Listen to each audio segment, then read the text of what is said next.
नमो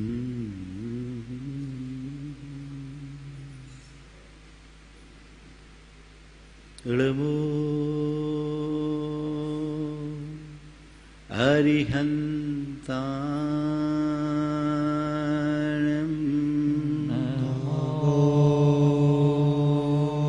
अरिहन्ताणं नमो सिद्धाय नमो सिद्धाय नमो आयर्याणं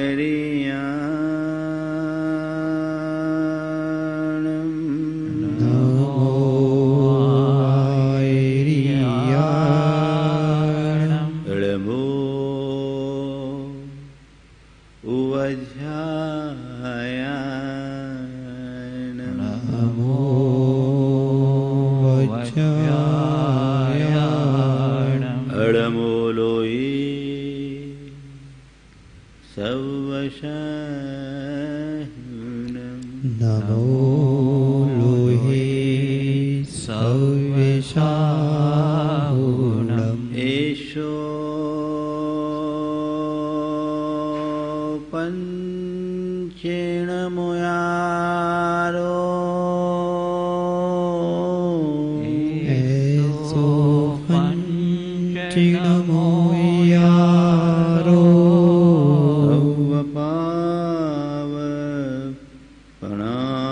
सर्वपावपणाशिनो सर्वपावपणाशिनो मङ्गलाळं च सव्येसिं मङ्गलाळं च सव्येसिं परमं होयि मङ्गलम् परमं होयि मङ्गलम्। जय बोलो देवादिदेव 1008 श्री भगवान महावीर स्वामी की जय जय जय अहिंसा परमो धर्म की जय जय जय परम पूज्य आचार्य गुरुवर श्री विद्यासागर जी महाराज की जय जय जय पूरे परम पूज्य 108 मुनिवर श्री प्रमाण सागर जी महाराज की जय जय जय जय मुनिवर श्री अरहत सागर जी महाराज की जय जय जय नमोस्तु गुरुदेव।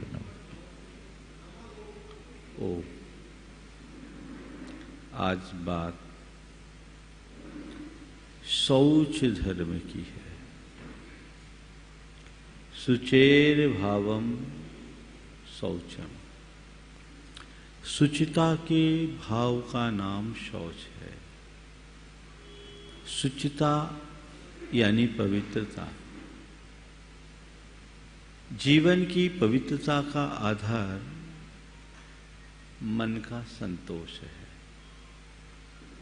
इसके उलट असंतोष या लोभ की प्रचुरता जीवन की असुचिता, अपवित्रता और मलिनता का हेतु है। शौच धर्म की व्याख्या करते हुए आचार्य कुंद ने कहा है, सम संतोष जली ने जो धोवदी तिब्ब लोह मल पुंजम भोजन गिद्ध विहीनो तस् चौथो हवे शौचम। संतोष के जल से जो अपने लोभ के मल पुंज को धोता है। क्षमता और संतोष जीवन की प्रगति का आधार है। इसमें प्रगति भी है और शांति भी है। हम लोग कहते हैं संतोषी सदा सुखी, तो इसे उलट दें, असंतोषी सदा दुखी। बचपन से हमने ये सुना और सीखा है कि संतोष से सुख मिलता है, असंतोष दुख का कारण है। लेकिन इसके बावजूद हमारे जीवन में उत्तरोत्तर असंतोष बढ़ता है, संतोष घटित नहीं हो पाता। आखिर इसकी वजह क्या है? पहली बार। और संतोष सुख का आधार कैसे है, संतोष को पाया कैसे जाए, आज इसी संदर्भ में आप सबसे कुछ बातें करूंगा। सबसे पहले संतोष और असंतोष की हमें पड़ताल करनी चाहिए। संतोष और असंतोष में फर्क क्या है? कभी आपने विचार किया? संतोष में और असंतोष में कितना फर्क है? दोनों शब्दों को सामने रखो और थोड़ा निरखो। संतोष और असंतोष में अंतर क्या है? एक अ का मात्र अंतर है, लेकिन इस एक अ से जीवन का पूरा खेल बदल जाता है। संतोष के आगे जब अ लग जाता है तो असंतोष बन जाता है ना? और असंतोष के अ को हटा दो तो संतोष हो जाता है। हमें क्या करना है? केवल उस आ को हटाना है। वो आ क्या है? अभावोन्मुखी चिंतन, अभावोन्मुखी दृष्टि। वो आ है अभाव का। मेरे देखे असंतोष के 4 कारण हैं। अभावोन्मुखी दृष्टि, यथार्थ की अनदेखी, जीवन जीने का अस्वाभाविक तरीका और तृष्णा और लालसा से लगाव। ये 4 ऐसे कारण हैं जो हमें घोर असंतोष की अग्नि में झुलसाते हैं, जो हमें अंदर से व्यग्र और बेचैन बनाते हैं। असंतोष एक ऐसा तीव्र मानसिक ज्वर है जिसके कारण हर पल अशांति, उद्वेग, जलन, कुढ़न, शिकायत और अधीरता की भावना बनी रहती है। यह उसके लक्षण है। इसके रहते मनुष्य कभी सुखी नहीं होगा। आप थोड़ा अपने मन को देखें, असंतोष किन बातों को लेकर उत्पन्न होता है? जो तुम्हारे पास है उनको लेकर, या जो तुम्हारे पास नहीं है उनको देखकर? किसके कारण? जो है उससे कोई असंतोष नहीं, जो नहीं है उसी की तरफ असंतोष है, क्योंकि जो होता है हम उसको देखते नहीं। हमारी दृष्टि सदैव उसकी तरफ भागती है जो हमारे पास नहीं है। मनुष्य की एक बड़ी दुर्बलता है, वो प्राप्त की परवाह नहीं करता, अप्राप्त के पीछे पागल होता है। उपलब्ध का सत्कार नहीं करता, अनुपलब्ध के पीछे भागता फिरता है। संत कहते हैं थोड़ा देखो, ये अभाव को तुम अपने दुख का कारण मान रहे हो, उसके कारण तुम्हारा मन असंतुष्ट है, क्योंकि जहां असंतोष होता वहीं दुख होता है। थोड़ा देखो क्या है। हर मनुष्य के अंतर मन को पलट करके देखो, किसी न किसी प्रकार की अभाव की अनुभूति वो करता होगा। किसी के पास पर्याप्त धन नहीं है तो अपने आप को धन के अभाव में दुखी महसूस करता है। किसी के पास संतान नहीं है तो वो संतान के अभाव में दुखी महसूस करता है। किसी को परिवार अनुकूल नहीं है तो वो अच्छी पत्नी, अच्छा पुत्र, अच्छा परिवार के अभाव में या अच्छा पति के अभाव में अपने आप को दुखी महसूस करता है।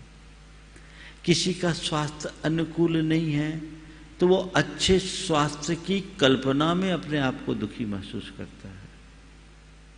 कुल मिलाकर जो उसके पास है उसकी तरफ उसकी दृष्टि नहीं होती, जो उसके पास नहीं है उसकी तरफ दृष्टि जाती है। धन का अभाव कब प्रतीत होता है? जब अपने से अधिक धनिकों की तरफ ध्यान जाता है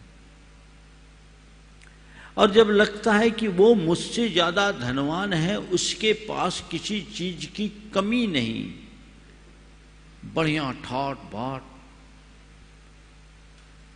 रुतबा रसूख, सब कुछ अच्छा है, उसे क्या कमी है? कहने में आता है ना, उसके पास क्या कमी है। और उसकी चीजों को देखकर हमें अपने भीतर बहुत कमियां महसूस होने लगती है। जैसे हमारे पास तो कुछ नहीं है, थोड़ा एक बार उस व्यक्ति के निकट जाकर देखो, उसके जीवन में झांक कर देखने की कोशिश करो। जिसको देखकर तुम कह रहे हो उसे क्या कमी है, जब तुम उसके निकट जाओगे तो वो भी यही रोना रोएगा कि मेरे जीवन में बहुत कमी है। ये संसार है, संसार में किसी न किसी चीज का अभाव तो बना ही रहेगा। यदि तुम्हारे पास धन का अभाव था, कदाचित धन प्राप्त कर लिया तो स्वास्थ्य नहीं है, स्वास्थ्य हो गया तो संतति नहीं है, संतति नहीं है तो प्रेम, संतति है तो प्रेम नहीं है, प्रेम भी है तो प्रतिष्ठा नहीं है। किसी न किसी चीज की कमी तो बनी रहेगी। मनुष्य अपने जीवन के अभावों की पूर्ति करने के लिए कितना भी प्रयत्न करे, अभाव का अभाव कभी नहीं होता। कुछ न कुछ की कमी तो बनी रहेगी। ये संसार अभाव और अल्पता की पर्याय है। इस संसार में ऐसा एक भी प्राणी नहीं है जिसके पास सब कुछ हो। कुछ न कुछ तो कमी होगी। किसी के पास कुछ हो सकता है, किसी के पास कुछ हो सकता है, किसी के पास बहुत कुछ होगा, पर सब कुछ किसी के पास नहीं। हां, सब कुछ को केवल वही पा सकते हैं जो अपने पास के बहुत कुछ से मोड़ लेते हैं, वो भगवान है। तो तुम अपने जीवन के अभावों को जब तक देखते रहोगे, तुम्हारा चित्त सदैव असंतुष्ट और दुखी रहेगा। अभावोन्मुखी दृष्टि में दुख की सृष्टि होती है। रोना रोते रह जाओगे। जीवन की कहानी कभी पूरी नहीं हो सकेगी, क्योंकि कुछ न कुछ बना है। संत कहते हैं, जिस चीज के अभाव को लेकर तुम अपने आप को दुखी कर रहे हो, असंतुष्ट कर रहे हो, उद्विग्न और परेशान हो रहे हो कि इसके अभाव में मैं दुखी हूं, थोड़ा उस व्यक्ति के निकट जाकर देखो जिसके पास वो है, क्या वो सुखी है? उसका अपना रोना है, वो अपनी चीज की बात कह रहा है, सबकी अपनी कहानी है।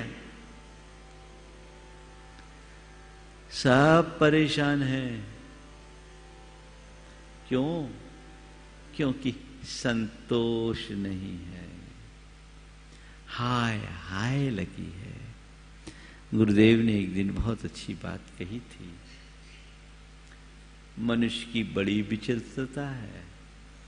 जो पाता है सो भाता नहीं, जो भाता है सो पाता नहीं, इसीलिए सुख साता नहीं। साधारण शब्दों में बड़ा गंभीर बोध। जो पाता है सो भाता नहीं, और जो भाता है सो पाता नहीं। एक बार ऐसा हुआ, कोयल का बच्चा मोर को देखकर मचल उठा और उसने अपनी मां से कहा कि मां, मेरे ये काले काले पंख मुझे अच्छे नहीं लगते, मुझे मोर जैसे सुंदर पंख चाहिए। कोयल ने अपने बेटे से कहा, बेटे अपने पंख ही अच्छे हैं, बड़े काम के हैं, तू परेशान नहीं। मां, मुझे तो मोर जैसे सुंदर पंख चाहिए। और बच्चे हैं, जब मचलते हैं तो पूरी तरह मचल उठते हैं, उन्हें अपने माता पिता की मजबूरी का कोई एहसास नहीं होता। वो एकदम मचल गया कि नहीं, मुझे तो मोर के पंख चाहिए। हार कर कोयल मोर के पास गई,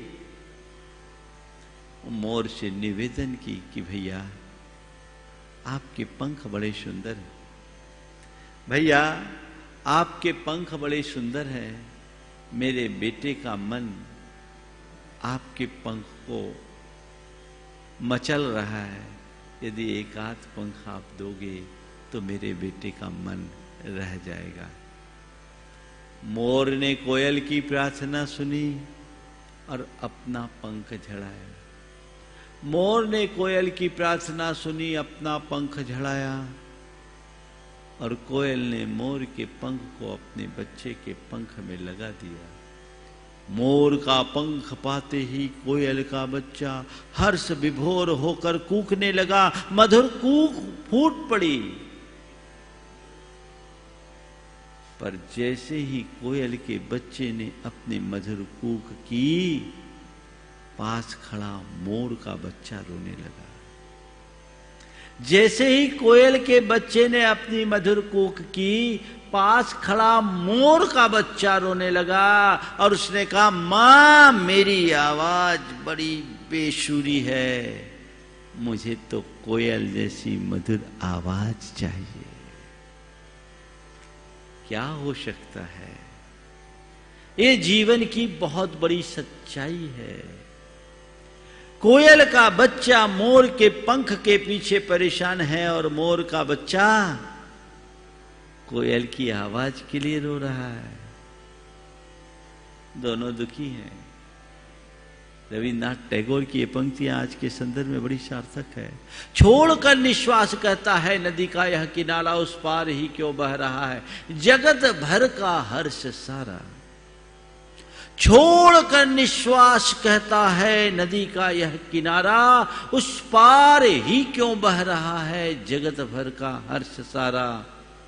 किंतु लंबी श्वास लेकर यह किनारा कह रहा है, किंतु लंबी श्वास लेकर यह किनारा कह रहा है, हाय रे हर एक सुख उस पार ही क्यों बह रहा है।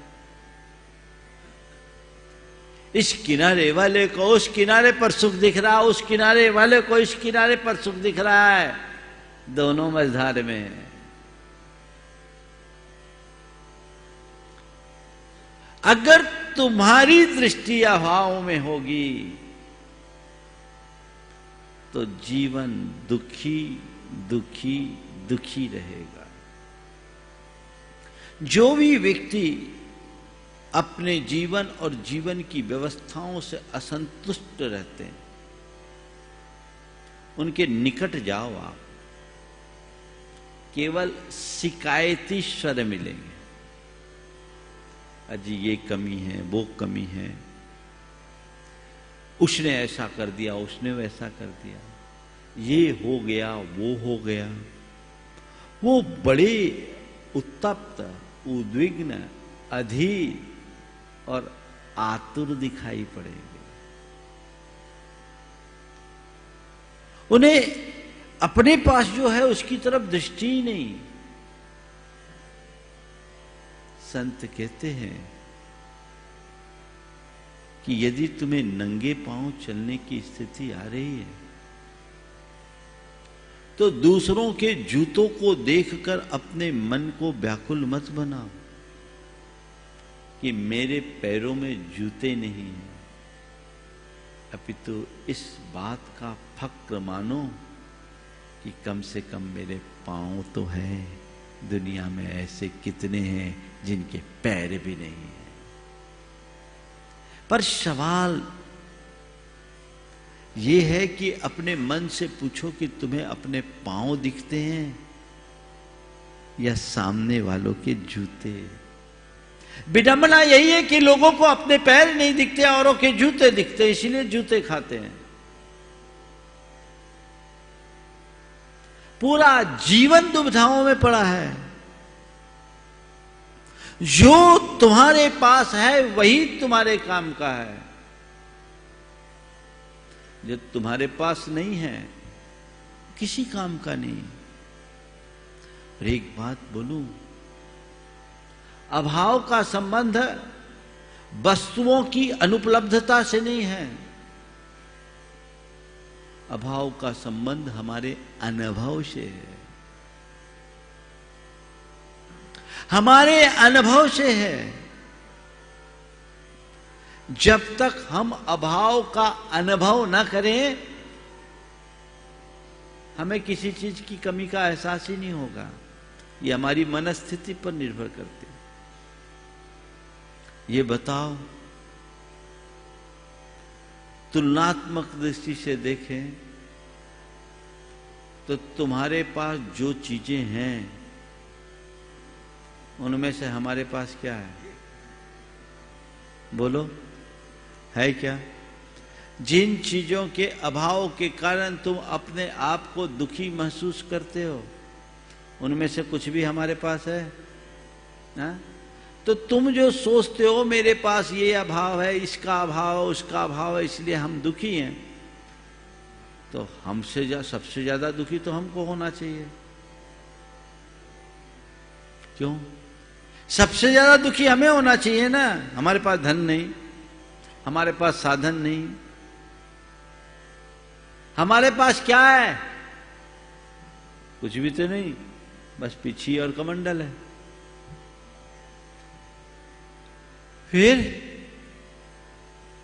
फिर हमें दुखी होना चाहिए, मानते हो? बोलो, क्या मानते हो? संतों को दुखी की सुखी? हाँ? क्यों है सुखी? हाँ? क्यों है सुखी? कुछ नहीं है इसलिए? ध्यान रखना, मेरे पास कुछ नहीं है इसलिए मैं सुखी नहीं हूं। मेरे पास कुछ नहीं है इसलिए मैं सुखी नहीं हूं। मेरे मन में कुछ पाने की चाह नहीं है इसलिए मैं सुखी हूं। अभी मेरे मन में चाह जग जाए ना तो अभी मैं दुखी हो जाऊंगा। मुझे कमी लगने लगे, अरे क्या जीवन है, कुछ नहीं है, मैं साधु हूं, अब मेरे साथ तो ये सब चीजें होनी चाहिए, दुनिया मुझे सुनती है, लाखों लोग मुझे सुनते हैं, मेरा अपना एक स्टेटस है, उसके अनुकूल शुभ काम होना चाहिए, मेरी प्रोफाइल के हिसाब से काम होना चाहिए। या क्या हो गया? क्या हो गया? अभी दुखी हो गया। समझ गए ना? तो बस सूत्र निकालो, अभाव दुख का कारण नहीं, अभाव की अनुभूति दुख का कारण है। तुम्हारे जीवन में कितना भी अभाव हो, अपनी मनस्थिति को बदल दो, उसका अनुभव न करो, उसकी तरफ दृष्टि न करो, कभी दुखी नहीं होगे। तुम्हारा मन संतुष्ट और प्रसन्न बना रहे। तो पहली बात, अभावोन्मुखी दृष्टि दुखी बनाती है। सबसे मूल कारण देखना ही नहीं। दूसरी बात, यथार्थ की अनदेखी कर कल्पना लोक में विचरण। यथार्थ की अनदेखी। मनुष्य के मन में जब यथार्थ का बोध जम जाता है तब उसके मन में हर स्थितियों से संतोष रहता है। जो है सहज स्वीकार करता है। वो जानता है कि संसार में कोई कल्पवृक्ष नहीं है कि जो चाहो सो मुझे मिल जाए। बिना परिश्रम, योग्यता, गुण और कर्म के कुछ भी हासिल होने वाला नहीं है। तुम्हारी योग्यता होनी चाहिए वैसी, उसके अनुरूप परिश्रम होना चाहिए, गुण होना चाहिए और कर्म होना चाहिए।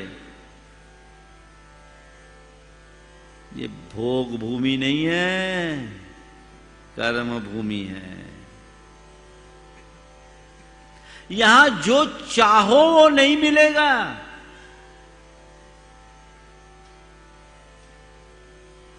तो फिर क्या करो, चाहना बंद कर दो। जो चाहूं वो मिले मेरे हाथ में नहीं, जो मिला है उसे चाहूं ये मेरे हाथ में। यथार्थ को स्वीकारो। संसार की सारी उपलब्धियां संयोगों के ऊपर निर्भर करती है। जैसे संयोग है मुझे सहज भाव से स्वीकार करना है। यदि ये सहज स्वीकार भाव आ गया, असंतोष कहां, कब आएगा? जब यथार्थ को समझोगे, यथार्थ को जानोगे। सब कर्म के अधीन संयोग है, निमित्त नैमित्तिक संबंध है। अच्छा है तो और बुरा है तो उन पर मेरा नियंत्रण नहीं है। मेरे हाथ में केवल और केवल प्रयास है, परिणाम नहीं।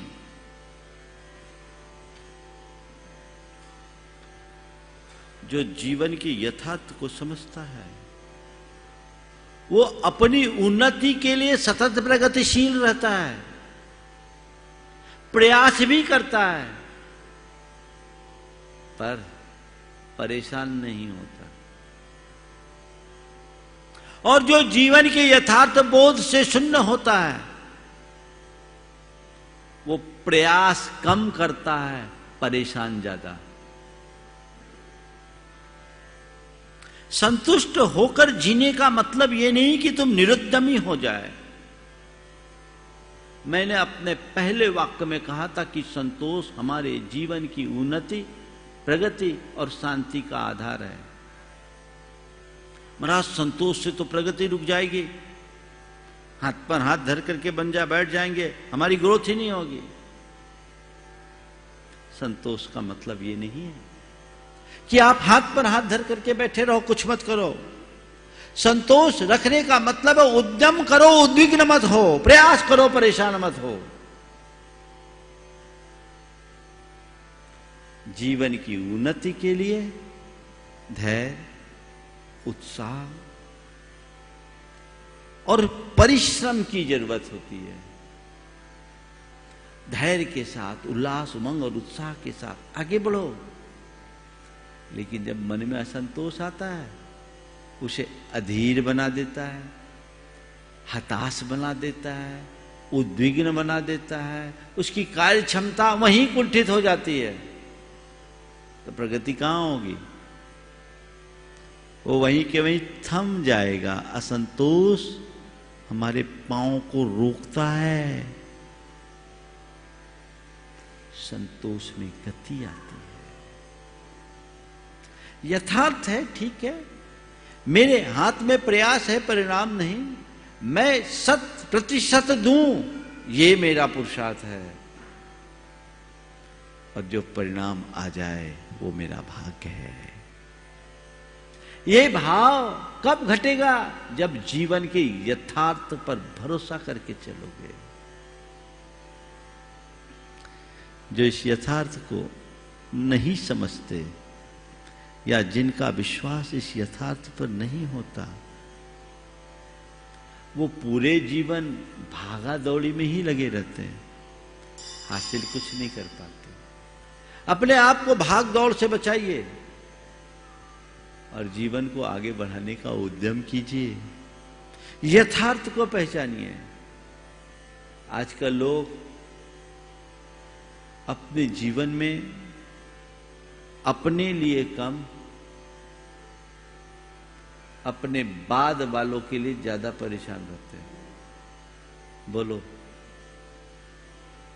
जो धन पैसा कमाते हैं किसके लिए कमा रहे हैं? अपने लिए? किसके लिए? हाँ, अपने लिए नहीं। कमा लो, आने वाली पीढ़ियों के काम आए इतना जोड़ दो। यही है ना सोच? थोड़ा विचार करो। एक बार एक सज्जन, एक युवक मेरे पास आया, बहुत लंबा चौड़ा काम करता था और काम में उलझा था। उसकी पत्नी ने मुझसे उसकी शिकायत करते हुए उसके सामने कहा, महाराज इनको थोड़ा समझाइए कि केवल बिजनेस न करे, कुछ अपनी पर्सनल लाइफ पर भी ध्यान दे। बोले, महाराज मैं सोचता हूँ बच्चों के लिए पर्याप्त जुड़ जाए तो बहुत अच्छा होगा, पर्याप्त जुड़ जाए तो बहुत अच्छा होगा। पत्नी ने झट कहा, महाराज हमें इनका पैसा नहीं चाहिए, हमें अपना पति चाहिए। बेटा बाजू में बैठा था, बोला, पिताजी आप हमारे लिए मत जोड़िए, आपने हमें इतना लायक बना दिया कि आप कुछ भी नहीं करोगे तो हम कर लेंगे, आप हमारे लिए परेशान मत होइए। आपने जो कमाया है ठीक है, आप कमाइए और जो आपको अच्छे कार्य में लगाना लगा दीजिए, हमें उसकी जरूरत नहीं है। मैंने उससे एक सवाल किया, बोले ये बताओ तुम्हारे पिताजी को गए कितने वर्ष हो गए? बोला, महाराज 10 वर्ष हो गए। तो तुम्हारे पिताजी कुछ छोड़कर गए थे कि ऐसे ही गए थे? नहीं महाराज, हमारे पिताजी भी बहुत खुशहाल थे, बहुत कुछ छोड़कर गए। बोले, अच्छा, तो जो पिताजी तुम्हारे छोड़कर गए वो तुम्हारे कुछ काम आए? बोले, नहीं महाराज, पिताजी ने जो छोड़ा आज मैं उससे 100 गुना और आगे बढ़ गया। पिताजी ने जो छोड़ा उससे 100 गुना आगे बढ़ गया। मैंने कहा, देख, तेरे पिता की कमाई तेरे काम नहीं आई, तूने अपने हुनर के बल पर उसे 100 गुना बढ़ाया, तो तेरी कमाई तेरे बेटे के काम में आने वाली नहीं है। उसमें हुनर होगा तो 1000 गुना बना लेगा, और हुनरहीन होगा तो सबका बंटा धार कर देगा। कहावत है, पूत कपूत तो का धन संचय, पूत सपूत तो का धन संचय। मुझे बिल गेट्स की वह बात बहुत अच्छी लगी जब उसने अपनी सारी संपत्ति का 90% दान में देने की घोषणा, पारमार्थिक कार्य में दान देने की घोषणा की, और उसमें जो स्टेटमेंट दिया कि इससे मैं अपनी संपत्ति को अपनी संतान को नहीं दूंगा, क्योंकि इससे न संतान का भला होगा न समाज का। यह जीवन के यथार्थ बोध का एक बहुत अच्छा उदाहरण है। क्यों मोह में? अरे थोड़ा कभी सोचो तो, कभी किसी चक्रवर्ती का बेटा चक्रवर्ती बना? चक्रवर्ती बिल कर जाए, वसीयत कर जाए, मेरा बेटा चक्रवर्ती रहे। चक्रवर्ती के जाते ही उसका सारा पुण्य खिसक जाता है। ज्यादा हाय हाय मत करो, यथार्थ पर भरोसा करो। मेरे संपर्क में एक सज्जन है, ब्याज बट्टे का काम था, बहुत बड़ी साहूकारी थी। उसने एक दिन कहा, महाराज जी मेरे पिताजी कभी किसी को बिना लिखा पढ़ी के भी रुपये दे दे तो वो पैसा समय पर आ जाता था, कभी मांगने नहीं जाना पड़ा उनको। जिसको भी दिया और जिसे रुपया दिया वो पनपा है। पर महाराज मेरा कैसा जोग है, मैं किसी को रुपया देता हूं लौटता नहीं। 1987 की बात थी, बोला 60 लाख रुपया तो एक आदमी खाए बैठा है। पिताजी मर चुके थे। मैंने कहा ध्यान रख, तेरे पिता का पुण्य उनके साथ चला गया और तुम्हारा पुण्य अपेक्षाकृत क्षीण है। इसलिए अब अपनी संपत्ति का मोह करने की जगह सदव्यय करने का प्रयास करो, नहीं तो धीरे धीरे खिसकेगा। तुम कितना भी बचाने की कोशिश करोगे, जब आग लगती है तो सब स्वाहा होता है।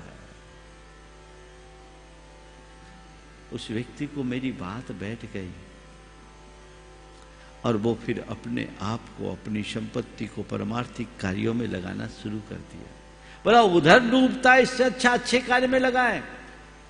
लेकिन ज्यादातर लोगों को उधर डूब जाना पुसा जाता, अच्छे कार्यों में नहीं लगाना। यथार्थ नहीं, असंतोष, यथार्थ की अनदेखी असंतोष का दूसरा कारण। तीसरा कारण, जीवन जीने का अस्वाभाविक तरीका, कृत्रिमता। बहुत सारे लोग हैं आजकल कृत्रिमता का लवादा ओढ़े होते हैं, अलग तरीके से जीने लगते हैं। वो जीने का उनका तरीका, होते कुछ है और दिखाते कुछ है, इससे असंतोष होता है। हमारी हस्ती और हैसियत जितनी है, वो हमारी हस्ती और हैसियत जितनी है उसकी उपेक्षा करके लोग अपने आप को और कुछ ज्यादा अच्छा साबित करने की कोशिश करते हैं। नतीजा, उनके मन में असंतोष बना रहता है, वो दुखी रहते हैं। देखिए आज के लोगों का हाल कैसा है। पति दफ्तर से आया, पत्नी ने कहा अब बहुत हो गया, अब मुझसे सहन नहीं होता, अब आप कुछ करिए। बहुत हो गया, अब मुझसे सहन नहीं होता, आप कुछ करिए। पति ने पूछा क्या हो गया, क्या सहन नहीं होता, क्या करना है? बोले कह दिया ना, हम 5,000 रुपए महीने वाले फ्लैट में रहते हैं, मेरी सारी सहेलियां 10,000 रुपए महीने की फ्लैट में रहती हैं, मैं उनके साथ जाती हूं तो आंखें नहीं मिला पाती। पति ने कहा ठीक है, अपना फ्लैट अच्छा है, कोई कमी नहीं है। नहीं नहीं कुछ भी हो, हमें ये फ्लैट अच्छा नहीं, अपनी आमदनी के हिसाब से 5,000 का फ्लैट अच्छा। आप चाहे जैसी अपनी आमदनी बढ़ाओ, पर अब हम इस फ्लैट में नहीं रह सकते। पति बेचारा क्या करे, और वाकई में ऐसा पति बेचारा ही होगा जिसकी घरवाली ऐसी होगी। वो कुछ नहीं कहा। 2 दिन बाद आया और आते ही कहा अजी सुनती हो? ले क्या? भगवान ने तुम्हारी सुन ली। अजी सुनती हो क्या? भगवान ने तुम्हारी सुन ली। क्या हम 10,000 रुपये महीने वाले फ्लैट में जा रहे हैं? बोले नहीं, मकान मालिक ने इसी का किराया 10,000 कर दिया।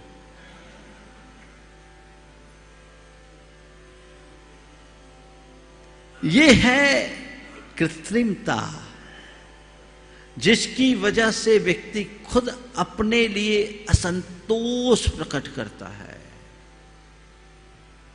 ये वृत्ति जब तक बनी रहेगी, जीवन कभी सुखी नहीं होगा। दृष्टिकोण बदलना बहुत जरूरी है। चौथा कारण, तृष्णा और लालसा की बहुलता। कुछ लोगों में जरूरत से ज्यादा तृष्णा होती है, लालसा होती है, और वो लालसा उनको अंदर ही अंदर बेचैन बनाए रखती है। ये जितनी प्रगाढ़ होगी, व्यक्ति उतना दुखी होगा। ऐसे लोग धन कीट बन जाते हैं, पैसों के कीड़े हो जाते हैं। 24 घंटा हाय पैसा, हाय पैसा, हाय पैसा। आप सुनोगे तो हंसोगे। मैं एक ऐसे दुकानदार को जानता हूं जिसका कभी ताला नहीं लगता, आज भी 24 घंटे दुकान चलता है, 24 घंटे दुकान खुली रहती है। दिन में रिटेल, रात में होलसेल, और उसके बाद 12 बजे के बाद ग्राहकों के चले जाने के बाद हिसाब किताब। वो पास के एक महानगर में रहता है, महानगर के पास रहता है। खाना भी वो डेली उस महानगर से अप डाउन भी करता है। 2 भाई है, दोनों उसी में लगे रहते हैं। खाना भी ट्रेन में खाता है, डब्बा लेकर जाता आता है, लगा है, और कोई काम ही नहीं। अब सवाल ये है, ऐसे व्यक्ति के लिए हम क्या कहेंगे? वो मजदूर बन के ही तो रह रहा है, उससे अच्छा मजदूर है। पर तृष्णा, पैसा पैसा पैसा पैसा पैसा, वो जिंदगी भर जोड़ेगा, अंत में छोड़ कर जाएगा और उसी धन पर सांप बनकर बैठेगा। मानसिकता बदलनी चाहिए। ये सारे कारण असंतोष के हैं। अब संतोष लाना है तो इनको पलट दो, 4 बातें आत्मसात करो। भावोन्मुखी दृष्टि रखो, यानी प्राप्त को पर्याप्त समझो। क्या समझो? प्राप्त को पर्याप्त, जो है पर्याप्त है। इतने में मेरा काम आसानी से चल सकता है। मेरे पास जो है वही मेरे काम का है, दुनिया के पास जो है उससे मुझे क्या प्रयोजन। बाकी अगर देखा जाए तो कहावत है अंग्रेजी में, ए tough was enough, so enough for Diogenes, a world was so little for Alexander. Diogenes के लिए एक टब भी पर्याप्त था और सिकंदर के लिए पूरी दुनिया छोटी थी। मनुष्य की तृष्णा उसे बेचैन करती है। यदि मेरे पास जो है उतने में मैं संतुष्ट रहूं, अपनी स्थितियों से संतुष्ट रहने का आदी बन जाऊं, तो मुझे कोई दुखी नहीं कर सकता। सूत्र बनाइए, दूसरे की तरफ देखना ही बंद कीजिए। आप अपने को देखिए, अपना लक्ष्य बनाइए, उसके अनुरूप गति रखिए। दूसरों को देखोगे तो तुम्हारे मन में अलग अलग तरीके की प्रतिक्रियाएं होगी। तृष्णा बढ़ेगी, जलन कुलन ईर्ष्या का भाव बढ़ेगा, प्रतिस्पर्धा का भाव बढ़ेगा, बेचैनी और अशांति बढ़ेगी। अपने को अपने तक सीमित रखोगे, इन सब से मुक्त हो जाओगे। जो है पर्याप्त, जो है वो पर्याप्त, और वाकई में कम नहीं है। अगर तुम सही तरीके से देखो तो तुम्हारे जीवन के लिए जो कुछ भी आवश्यक और अपेक्षित है सब तो है। अब कमी खलेगी तो दुखी रहोगे। कमी का अनुभव ही मत होने दो। जो है पर्याप्त, हमें ज्यादा हाय हाय नहीं करना। तो पहली बात, प्राप्त को पर्याप्त समझो। बस जितना है उसका मूल्यांकन करना सीखो। इधर उधर देखने का कोई काम नहीं। दूसरी बात, सकारात्मक दृष्टि रखो। अगर सकारात्मक दृष्टि रखोगे तो सदाबहार प्रसन्न बने रहोगे। नकारात्मक दृष्टि होगी तो दुखी रहोगे। एक व्यक्ति हमेशा प्रसन्न बना रहता था, और जिस किसी के पास जाता उसके समक्ष इतनी अच्छी बातें करता कि सामने वाले का दुख हल्का हो जाता। वो प्राय एक दुकानदार के पास जाता था, उसके यहां बैठता था और लोग उसकी बातों और प्रेरणाओं से बड़े आनंदित होते थे। दुकानदार ने सोचा निश्चित ये बहुत बड़ा आदमी है, असाधारण व्यक्ति है, एक दिन चल करके मिलना चाहिए। वो उसके घर गया। साधारण सा मकान 3 कमरों का, पर बड़ा साफ सुथरा, घर में सब कुछ व्यवस्थित सा दिख रहा था। वो गया तो पहले कमरे में वो देखा कि उसका मित्र चारपाई पर बैठा है और उसका बेटा उसकी गोद में लेटा है, वो उसके सिर पर बाम मल रहा है। दुकानदार को आता देखकर उसने हृदय से उसका स्वागत किया, बिठाया। दुकानदार ने पूछा आपके बेटे को क्या हो गया? बोले इसको थोड़ा ज्वर है, मैं इस पे बाम लगा रहा हूं। अच्छा, इसकी माँ कहाँ है? वहां अंदर के कमरे में लेटी है, वो कुछ दिनों से विक्षिप्त है। अच्छा, बोले और कौन है आपके घर में? बोले इसका एक बड़ा भाई है, कुछ करता नहीं, आवारा है, अभी थोड़ी देर में आएगा, आके भोजन कर लेगा। आप रुकिए, मैं आपके लिए चाय बनाता हूं। अच्छा, तो चाय भी आप ही बनाएंगे, घर का काम भी आप ही करते? बोले हाँ, इसमें क्या बात है, मैं सारा काम अपने हाथ से करता हूं। सामने वाला भौचक्क रह गया। बोले आप पूरा काम करते हो, खाना आप ही बनाते? बोले खाना भी मैं बनाता हूं, बर्तन भी मैं साफ करता हूं, घर की साफ सफाई भी मैं करता हूं, बच्चों की देखभाल भी मैं करता हूं, इसमें क्या बुराई? इससे मेरी एक्सरसाइज हो जाती। उसने पूछा इतनी सब विषमता होने के बाद भी आप इतने प्रसन्न कैसे रहते हो?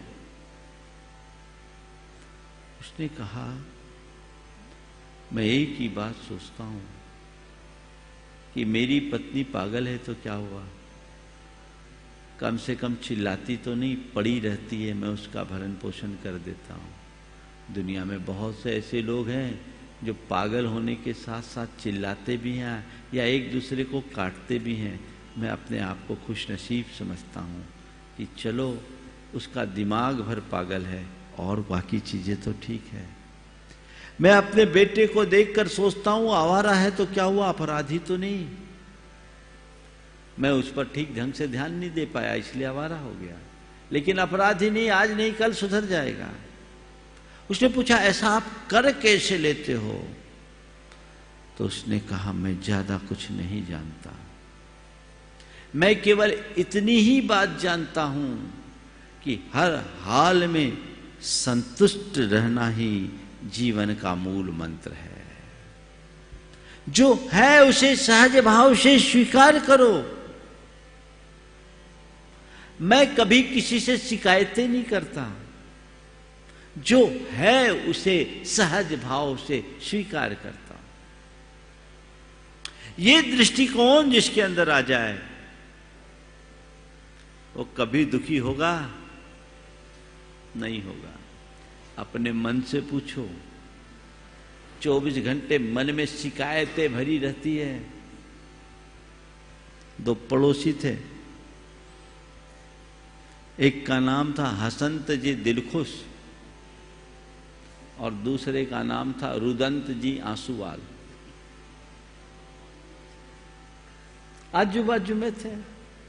हसंत जी दिलखुश बड़े जिंदा दिल आदमी थे, हमेशा संतुष्ट और प्रसन्न रहने वाले। उनके पास कोई आए, रोता आए हंसता जाए, उसके दिमाग का बोझ उतार देते थे। नतीजा उनकी दुकान में ठट्ट लगा रहता था, भीड़ रहती थी। पर रुदंत जी आंसूवाल यथा नाम तथा गुण। आंसू ही बहाते रहे, कोई आके बैठे नहीं और अपना रोना शुरू कर दे, अजी क्या करूं जी आज नींद देर से खुली, अजी क्या करूं जी आज पेट साफ नहीं हुई, अजी क्या कहूं जी आज पत्नी ने खाना ठीक से नहीं बनाया, अजी क्या करूं जी आज अभी तक बोनी नहीं हुई। वो अपना ही रोना रोए, आंसू वाल आंसू बहाए, अब उसके पास कोई न जाए, अब वो अंदर ही अंदर कुड़े जले भुने से लगे कि संत जी कोई मंत्र तंत्र करके लोगों को अपनी ओर खींचते हैं। वो उसको देख देख करके परेशान होते रहे, सब उसकी तरफ जा रहे, मेरी तरफ कोई झांक नहीं रहे। अब बताओ इसमें दोषी कौन है? दोषी कौन? वो स्वयं ने। तो बस अपने भीतर देख लो कौन पल रहा है, हसंत जी दिल खुश या रुदंत जी आंसुवाल। रोने की आदत छोड़ो, हमेशा सकारात्मकता के साथ अपने जीवन के व्यवहार को आगे बढ़ाओ, तब जीवन सुखी होगा। तीसरी बात, यथार्थ को पहचानो। जीवन की यथार्थ पर श्रद्धा रखो प्रगाढ़। वो परम सत्य है, उसे कोई बदल नहीं सकता। उस पर तुम्हारी श्रद्धा होगी तो तुम्हारे जीवन में जो भी घटेगा सहज भाव से स्वीकार करोगे, रत्ती भर असंतोष नहीं रहेगा। मैं आपसे एक सवाल करता हूं, आपका जहां जन्म हुआ, कटनी में जन्मे, तो ऊपर एप्लीकेशन लगा के आए थे क्या कि हमें कटनी में जन्म देना?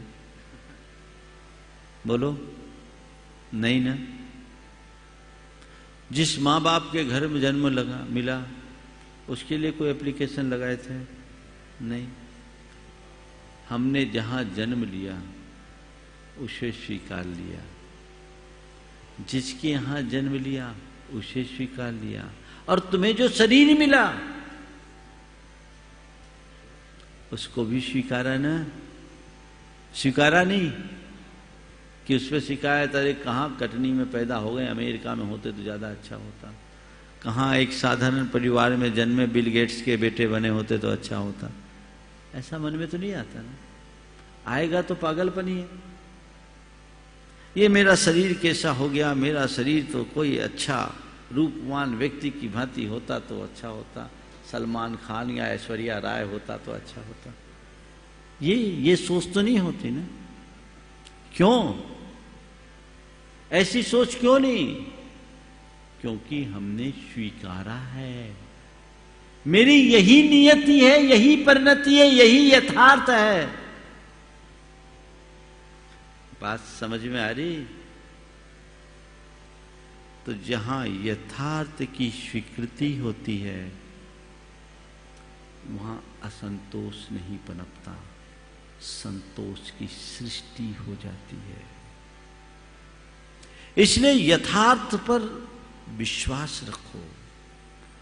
और चौथी बात, संयमी प्रवृत्ति रखिए। संयम से ही संतोष आता है। अपने अंदर जितना संयम हो सके संयम को जगाने की कोशिश कीजिए। जितना संयम उतना संतोष। हमारी इच्छाएं लालसाएं नियंत्रित होगी, जीवन सुखी होगा। अन्यथा ये अंतहीन श्रृंखला चलते रहेगी, इसे कोई रोक नहीं सकेगा। तो आज शौच धर्म के दिन संतोष को अपने जीवन का आदर्श बना करके चलने की कोशिश कीजिए। शिकायतें करना बंद कीजिए। जीवन के लिए जो आवश्यक और अपेक्षित है उसका संग्रह कीजिए, लेकिन उसको लेकर व्याकुल चित्त मत बनिए। यदि ऐसा करेंगे तो हमारा जीवन सुखी होगा। एक बात और बताना चाहता हूं, संतोष और असंतोष का संबंध केवल धन पैसे तक सीमित नहीं है। संतोष और असंतोष का संबंध जीवन और जीवन की समग्र व्यवस्था से है। जब तक जीवन के प्रति शिकायतें हैं, असंतोष है, और अहोभाव है, वहां संतोष है। शिकायतें छोड़ो, संतुष्टि का भाव जगाओ, सहज भाव से आओ। और ये कब होगा? जब स्वीकार भाव जागेगा, सहज स्वीकृति। अच्छा है तो, बुरा है तो, दुख है तो, सुख है तो, अनुकूल है तो, प्रतिकूल है तो, सब में सहज भाव से स्वीकारता ही शौच धर्म है। ऐसी स्वीकारता हम सबके जीवन में बढ़े, हम आगे उत्तरोत्तर इसी तरह लाभ लेते रहे। बंधुओं, आज चौथा दिन है, हमें आगे बढ़ना है। आज अभी भगवान पुष्पदंत का मोक्ष कल्याणक भी आप सब मनाएंगे। हमारे तीर्थंकरों के कल्याणकों के विषय में अलग अलग ग्रंथों में अलग अलग उल्लेख है, पर डॉक्टर सुरेंद्र जैन ने सभी तीर्थंकरों के कल्याणकों के, पांचों कल्याणकों को ज्योतिष की गणना के आधार पर शोधन किया है। उसके अनुसार आज की तिथि में ही पुष्पदंत भगवान का निर्माण हुआ है, क्योंकि तिथि नक्षत्र के साथ मेल होता है और उन्होंने उस गणित से सबका लगाया। हमारे यहाँ तिरोपनति, उत्तर पुराण और मूल स्रोत हैं हमारे तीर्थंकरों के कल्याणकों के, और उसके आधार पर लिखा। और वर्तमान में पूजाओं में बहुत सारे कल्याणक लिख दिए गए हैं। वो उनको अलग अलग ढंग से लिखते हैं, कुछ कल्याणकों में भिन्नता है, पर पुष्पदंत भगवान का निर्वाण कल्याणक आज है। शायद ध्यानतराय ने लिखा, वृंदावन ने लिखा, किसका लिखा देखो, उसकी पूजा में होगी। और एक दूसरा भी है, दूसरा कब है? 14 से दिन नहीं, पुष्पदंत भगवान की दूसरी तिथि आश्विन शुक्ला अष्टमी। तो ये दो तिथियां हैं, अलग अलग तिथि है, पर हमें आश्विन शुक्ला अष्टमी को शीतलनाथ भगवान के वही मोक्ष कल्याणक मनाते हैं लोग। तो जो हो, आज अभी हर वर्ष लोग मनाते रहें, तो आज भी हमें भगवान के लिए अर्घ चढ़ाना है। पार्श्वनाथ भगवान की 9 बार जाप करके मैं विराम लूंगा, और इसके बाद तुरंत लाडू अर्पण और विधान का कार्यक्रम होगा।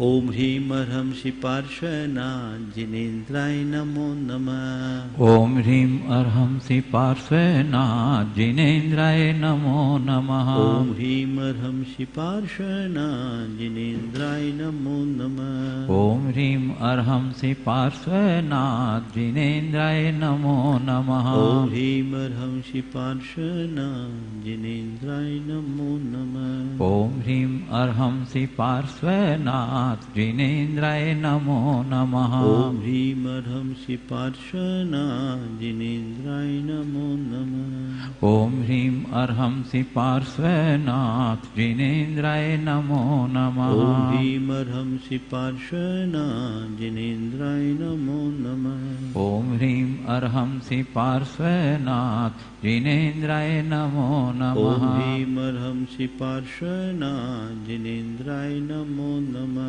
ओम ह्रीम अर्हम श्री पार्श्वनाथ जिनेन्द्राय नमो नमः। ओम ह्रीम ह्रम श्री पार्श्वनाथ जिनेन्द्राय नमो नमः। ओम ह्रीम अर्हम श्री पार्श्वनाथ जिनेन्द्राय नमो नमः। ओम ह्रीम ह्रम श्री पार्श्वनाथ जिनेन्द्राय नमो नमः। ओम ह्रीम अर्हम श्री पार्श्वनाथ जिनेन्द्राय नमो नमः। ओम ह्रीम ह्रम श्री पार्श्वनाथ जिनेन्द्राय नमो नमः। ओम ह्रीम अर्हम श्री पार्श्वनाथ जिनेन्द्राय नमो।